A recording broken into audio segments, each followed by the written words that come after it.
Professor Fu Jun is Academic Dean of the Institute for South-South Cooperation and Development at Peking University. Earlier, I asked him what he thought about China's new economic target. A midway between a high projection and low projection. A high projection, then you're looking at 5.3, and low projection by the World Bank, if I remember correctly, is 4.3. So you take a middle road, and I would think for three reasons. The first, I think it's necessary. You do not want the Chinese economy to go down in a downward spiral terms. So it's necessary to engage in some counter-cyclical measures to stabilize the economy. And the second, I think it's feasible because if you look at the growth rates last year, it's 3%. So if you add 3% to 5% and you average that out, it's about 4%. It's very feasible. I think it's feasible to accomplish that. And the third reason, I think it's very knowledgeable because the great challenge that the Chinese economy faces is that we have to deal with overcapacity of goods and services, and you do not want to overstimulate the economy. So looking at 5% is good in that sense. Of course, the economy has always been front and centre for China. So what does this new growth target mean for spurring domestic demand, jobs and investment?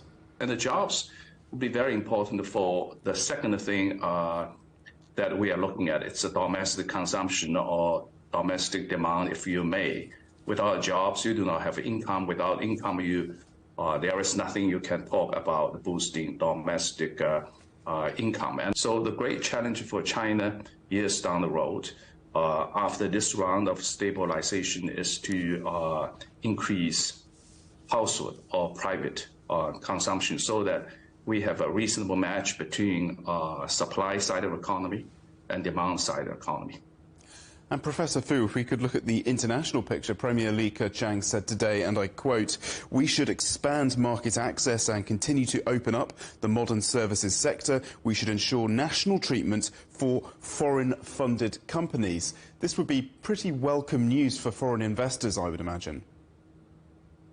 I would argue it's not only good for foreign investors, but also good for the Chinese economy as well. And to have a level playing ground between state-owned enterprises, non-state-owned enterprises here in China, and also foreign invested firms is very important because for foreign investors to be in China, they must have some firm-specific assets in terms of, particularly in terms of management and technology.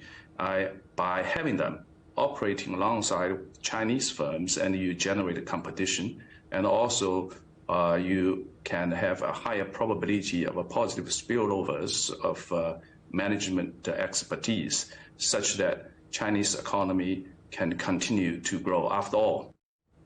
Professor Fu Jun from Peking University there.